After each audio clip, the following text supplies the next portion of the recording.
Fabio Quartararo kembali ke barisan depan. Duel panas dengan duo Marquez bersaudara di Catalunya MotoGP akan terjadi.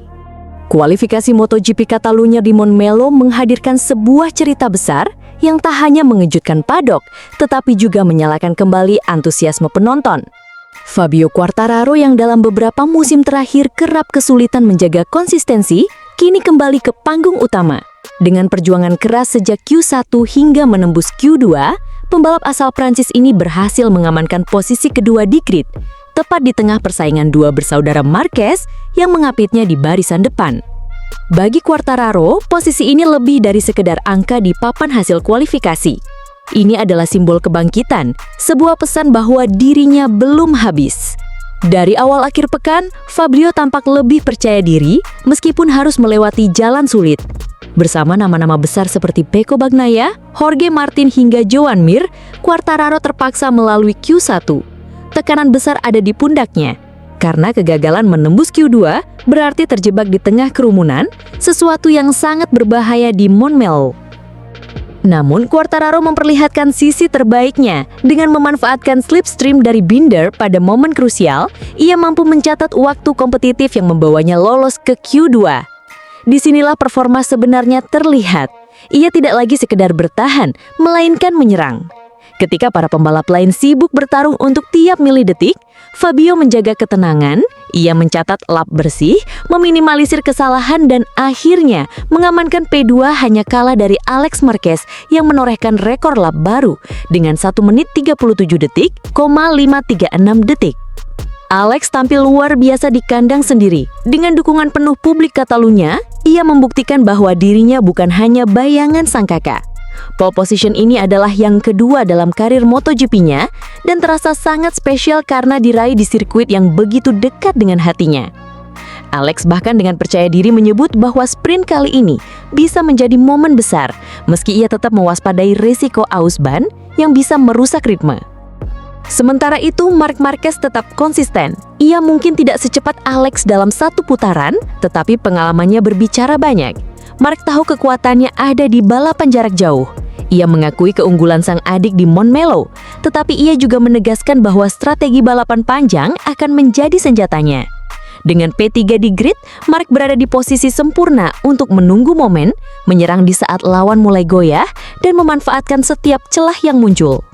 Namun, sorotan terbesar jatuh pada Quartararo. Ia tampak lega sekaligus bersemangat dengan pencapaiannya. Dalam wawancara usai sesi, Fabio mengaku biasanya tidak mengandalkan roda pembalap lain untuk mencatat waktu. Tetapi di Q2 kali ini, ia dengan jujur mengatakan bahwa bantuan slipstream sangat penting. Meski begitu, ia tetap mampu mencatat waktu kompetitif saat melaju sendirian, yang membuatnya yakin akan peluang di balapan utama. Saya sangat senang. Kita tahu kecepatannya jauh lebih baik daripada kemarin, tetapi dua bersaudara di sebelah saya memiliki kecepatan yang hampir bisa menggandakan kecepatan kami. Jadi mari kita berharap untuk start yang baik, dan saya pikir kita bisa berjuang untuk hasil yang baik, ujarnya. Balapan ini semakin menarik dengan kontras nasib Pecco Bagnaia. Sang juara 2 kali terpuruk, gagal menembus Q2, dan harus memulai dari posisi ke-21. Situasi ini hampir mustahil bagi seorang juara dunia. Posisi start sedemikian jauh ke belakang di Montmello, sirkuit dengan karakteristik sulit untuk menyalip, membuat peluang Pecco meraih hasil besar nyaris tertutup. Ini memberi keuntungan tak langsung bagi Fabio karena salah satu rival terkuat di papan klasemen tidak berada di depannya. Fabio pun menyadari betul kesempatan ini. Dengan Pecco yang tak jebak di barisan belakang, podium besar terbuka lebar jika ia mampu menjaga ritme sejak awal. Apalagi dua pembalap di sisinya, yaitu Alex dan Marc, memiliki kecepatan yang tinggi, tetapi juga tekanan besar dari ekspektasi publik. Bagi Fabio, tekanan ini justru bisa menjadi senjata. Jika ia bisa menjaga konsistensi dan memanfaatkan kesalahan lawan, podium, bahkan kemenangan, bukanlah hal yang mustahil. Menariknya, Fabio juga berbicara tentang kondisi trek. Ia menyebut bahwa Montmello selalu menantang bahkan di tahun-tahun ketika ia meraih kemenangan. Grip rendah adalah tantangan utama, tetapi justru itulah yang ia nikmati kali ini. Setiap tahun di sini sulit, tetapi semakin banyak ban yang turun ke trek, semakin baik tengkramannya. Hari ini saya merasa jauh lebih nyaman dan itu membuat saya bisa menikmati balapan lagi setelah sekian lama, kata Fabio dengan wajah penuh optimisme. Di sisi lain, Alex Marquez menunjukkan keyakinan tinggi menjelang sprint. Ia menegaskan bahwa akhir pekan ini hampir sempurna. Menurutnya, kunci kemenangan ada di menjaga ban tetap ahus hingga lap terakhir. Saya harus berhati-hati karena memacu terlalu keras bisa membuat ban cepat habis. Tetapi jika bisa menjaga ritme, saya yakin hasilnya akan luar biasa, ucapnya.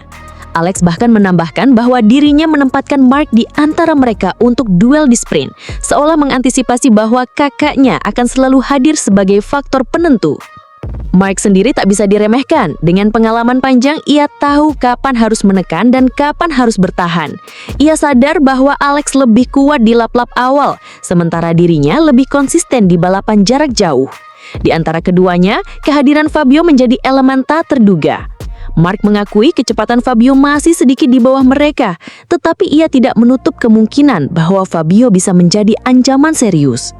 Kini, grid Catalunya menghadirkan skenario luar biasa. Alex Marquez di pole dengan rekor lap, Fabio Quartararo di P2 dengan momentum kebangkitan, dan Marc Marquez di P3 dengan strategi matang. Barisan depan ini bukan hanya sekedar 3 nama, melainkan 3 cerita berbeda yang saling bersinggungan. Alex ingin membuktikan dirinya, Mark ingin mempertahankan rantai dominasinya, dan Fabio ingin menghidupkan kembali semangat juaranya. Apakah ia mampu memanfaatkan momen, ataukah saudara Marquez akan terlalu kuat untuk ditaklukkan? Satu hal yang pasti, Catalunya sudah menyiapkan pertarungan besar yang akan dikenang lama. Era baru bagi Yamaha. Massimo Bartolini angkat bicara performa mesin V4, regulasi 2027, dan tantangan baru soal ban.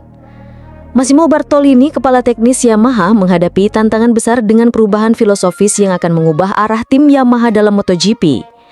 Mesin inline yang sudah lama menjadi ciri khas Yamaha akan digantikan oleh mesin V4, sebuah langkah revolusioner yang mengharuskan mereka untuk mengeksplorasi teknologi dan pengembangan baru yang belum pernah mereka coba sebelumnya. Ini bukan sekedar keputusan teknis, tetapi juga keputusan filosofis yang akan menentukan posisi Yamaha di masa depan. Dengan banyak pembalap berbakat di grid MotoGP seperti Fabio Quartararo yang kini di bawah naungan Yamaha, perubahan ini jelas memiliki dampak yang besar baik bagi tim maupun para pembalap. Perjalanan menuju adaptasi mesin V4 ini tidaklah mudah, sebagaimana yang diungkapkan Bartolini. Kami menghadapi kesulitan, namun kami sudah menyelesaikan masalah terbesar. Sekarang kami fokus pada pengembangan keandalan mesin, ungkapnya. Yamaha kini tengah berusaha menyeimbangkan dua elemen yang sangat penting, keandalan dan kinerja. Dalam dunia MotoGP, kedua hal tersebut menjadi penentu kesuksesan. Salah satu permasalahan utama yang dihadapi Yamaha adalah masalah tenaga dan akselerasi, terutama tenaga maksimum. Pembalap utama mereka, Fabio Quartararo, sering kali mengalami masalah dengan kecepatan di lintasan lurus dan juga saat keluar dari tikungan. Meski musim ini Fabio Quartararo beberapa kali mampu memulai balapan dengan baik dari posisi terdepan, ia seringkali kalah dalam hal akselerasi dan kecepatan di jalur lurus, di mana motor dengan mesin yang lebih bertenaga dapat dengan mudah menyelipnya. Bartolini mengakui bahwa Yamaha tertinggal dalam hal tenaga maksimum dibandingkan pesaing-pesaingnya. Memang benar bahwa mesin kami mungkin sudah lebih bertenaga, tetapi kami lebih memilih untuk mengutamakan keandalan. Kami tahu tenaga maksimum adalah titik yang perlu diperbaiki, katanya.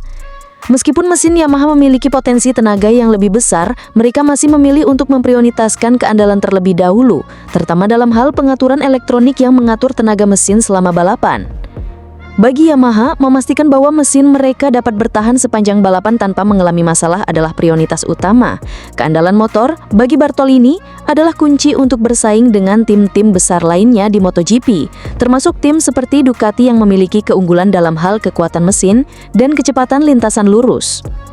Tidak hanya masalah teknis yang menjadi perhatian Yamaha, tetapi juga perubahan regulasi yang akan diterapkan pada MotoGP di tahun 2027.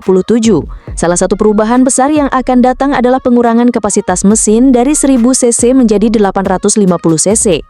Selain itu, batas diameter silinder juga akan diturunkan menjadi 75 mm, yang berarti mesin yang digunakan oleh setiap tim harus sepenuhnya direvisi. Perubahan regulasi ini tentu bukan perkara mudah.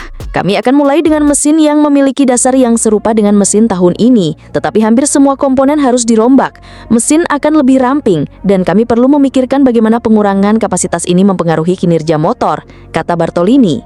Proses ini bukan hanya mengharuskan mereka untuk mengganti beberapa komponen, tetapi hampir setiap bagian dari mesin harus didesain ulang untuk memenuhi regulasi baru tersebut.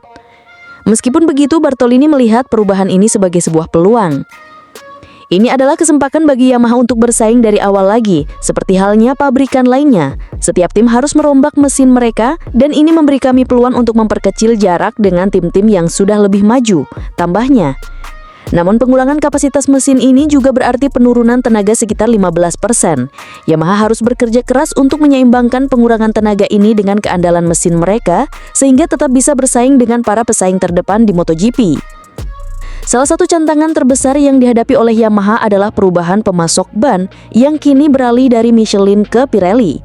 Pergantian ini sangat mempengaruhi pengaturan motor dan bagaimana motor Yamaha akan beradaptasi dengan karakteristik baru ban yang akan digunakan di MotoGP. Pirelli akan menjadi pemasok tunggal ban, menggantikan Michelin yang sebelumnya telah lama menjadi mitra dalam kompetisi MotoGP. Pirelli yang lebih dikenal dengan ban yang digunakan di balapan Superbike menjanjikan karakteristik ban yang berbeda dari yang digunakan oleh Michelin. Bartolini mengungkapkan kekhawatirannya mengenai perbedaan performa ban Pirelli dan bagaimana ini akan mempengaruhi pengaturan motor Yamaha. Ini adalah tantangan besar bagi kami. Kami harus menyesuaikan motor dengan ban baru ini, dan sampai kami melakukan uji coba, sulit untuk mengetahui seberapa signifikan perbedaan ini, katanya. Namun di balik kekhawatirannya, Bartolini juga melihat perubahan ini sebagai peluang. Setiap tim harus mengadaptasi motor mereka dengan ban Pirelli yang baru, dan ini memberi kami kesempatan untuk mengurangi kesenjangan dengan tim-tim lain yang mungkin sudah memiliki lebih banyak pengalaman dengan ban tersebut, jelasnya. Salah satu aspek yang tak kalah penting yang diungkapkan oleh Bartolini adalah bagaimana persaingan di MotoGP kini semakin ketat. Dengan margin antar pembalap yang semakin tipis, perbedaan sekecil 0,40 detik bisa membuat perbedaan besar dalam posisi akhir balapan. 20 tahun yang lalu, perbedaan waktu 0,7 detik sudah cukup untuk menempatkan pembalap di podium. Namun sekarang, dengan perbedaan sekecil itu, pembalap bisa berada di posisi tengah atau bahkan lebih jauh. 20 tahun yang lalu perbedaan waktu 0,7 detik sudah bisa membuat Anda naik podium.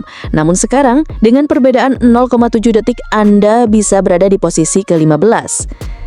Hal ini mencerminkan seberapa ketatnya persaingan di MotoGP saat ini, di mana setiap detik menjadi sangat berharga. Bahkan pembalap terbaik mereka yaitu Fabio Quartararo harus bekerja keras untuk memaksimalkan setiap putaran. Lebih jauh lagi, Bartolini juga menyoroti pentingnya komunikasi antara teknisi dan pembalap dalam menghadapi tantangan ini. Sekarang, komunikasi dengan pembalap sangat penting, terutama untuk memahami bagaimana ban bekerja.